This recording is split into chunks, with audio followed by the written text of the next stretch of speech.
Hey, Habs fans! Are you feeling a surge of bold anticipation mixed with a hefty dose of skepticism right now?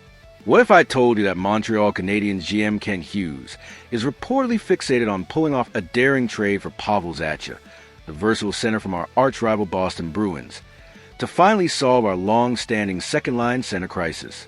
With fresh reports from the last 24 hours confirming Hughes' admiration and a personal connection driving the speculation, this potential blockbuster could reshape our roster.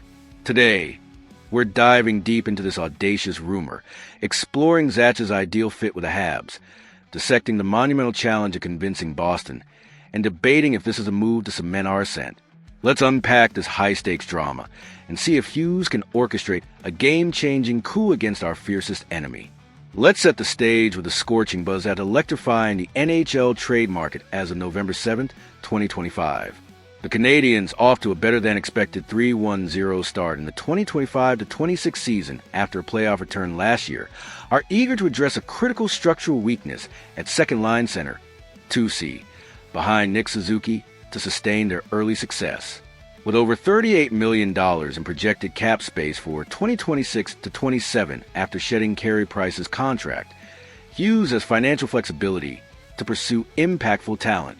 Enter Pavel Zacha, the 28-year-old forward for Bruins, who has emerged as Hughes' dream acquisition, fueled by a personal tie. Hughes was Zacha's agent before becoming GM, a link dubbed one of the worst-kept secrets in the NHL. While no deal is confirmed, the speculation is at a fever pitch. Now, let's dive into why Pavel Zacha is seen as the perfect solution for the Canadiens. Under a 4-year, $19 million contract for a $0.75 million annual cap hit through 2026-27, Zacha offers exceptional value, versatility, and production, with 47 points last season as a reliable top-six forward. At 28, he's in his prime, capable of playing center or wing with strong two-way skills, making him an ideal 2C to alleviate pressure on Suzuki. Pairing him with talents like Ivan Demidov and Patrick Lane on the second line would create a dynamic scoring unit, while his skating and pressure game aligns seamlessly with Martin St. Louis' fast-paced philosophy. Sources confirm Montreal isn't a destination Zacha would refuse, and his manageable cap hit fits Hughes' cautious financial approach, offering stability without long-term risk. This isn't just a patch. It's a potential cornerstone for the future. Let's imagine Zacha's impact on Montreal's lineup. Slotting him as a second-line center alongside Demidov and Lane would form a lethal trio, blending Zacha's playmaking with Demidov's creativity and Lane's sniper shot. Picture him winning face-offs in the offensive zone, dishing to Demidov for slick goals, or using his 6 feet 3 inches frame for net front grit. His 47 points last season prove he can deliver. Paired with Suzuki's elite two-way play, the Habs would boast a devastating 1-2 punch down the middle, giving St. Louis tactical depth for a playoff push. Beyond stats, his experience from over 400 NHL games would steady a young roster, accelerating the rebuild into contention mode. Stealing him from Boston would also be a psychological blow to our rival, turning the Bell Center into a cauldron of triumph every time we face them.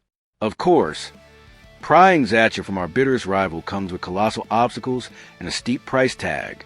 The Boston Bruins, as insider Pierre LeBrun reports, view Zacha as part of their long-term core, with potential plans to extend his contract next summer, signaling strong reluctance to trade him unless overwhelmed by an offer.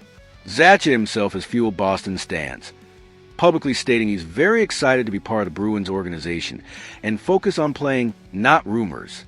Speculated trade packages can include a 2026 first-round pick, a top prospect like Lane Hudson or Owen Beck, and possibly a roster player like Kirby Dach to balance value.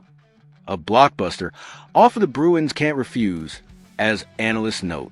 Hughes, known for strategic asset management, must navigate this high cost without weakening Montreal excessively or strengthening a division rival, a near-impossible tightrope. Let's dig into the risks and counterarguments fueling the debate. Beyond Boston's resistance, there's a cultural risk in acquiring a player from an eternal rival, adding extra scrutiny and pressure to a young Habs locker room, as the rumor warns. While Zacha wouldn't refuse Montreal, ensuring he adapt to St. Louis' system and the city's intense market isn't guaranteed, and failure could sting if high-value assets are sacrificed. Trading a first-round pick or top prospect depletes the rebuild's foundation, a gamble if the second line doesn't gel as hoped.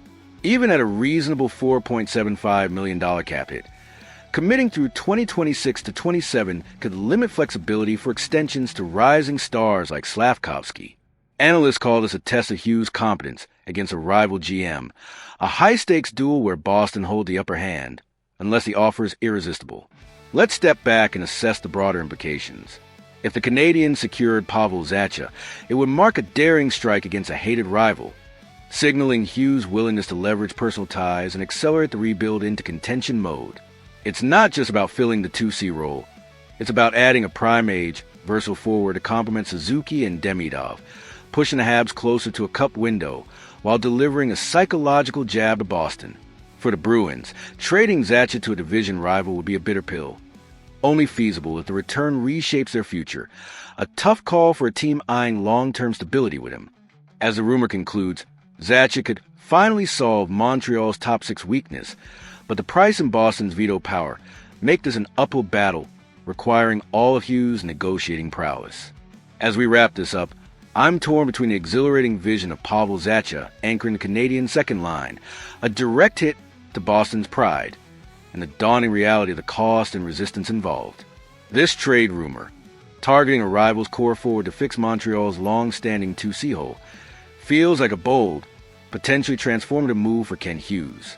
Zacha's versatility, production, and fit with St. Louis system could propel our contention hopes, but the price of top picks or prospects, paired with Boston's reluctance, is a massive hurdle.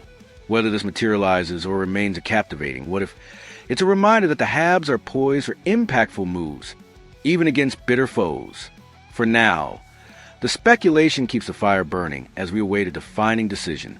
So, Habs Nation, I'm turning this over to you. Would you support Kent Hughes trading high-value assets to steal Pavel Zacha from the Bruins for our second-line center role? Or should we avoid overpaying against a rival who might not budge? Drop your fiery opinions and cautious doubts in the comments. I'm eager to see if this rumor sparks the same intense debate in you as it does in me. And if the thought of Zacha in blue, Blanc et Rouge has you hyped, hit that like button to show your passion. Let's keep this conversation roaring as we watch the Habs chase greatness in 2025 to 26.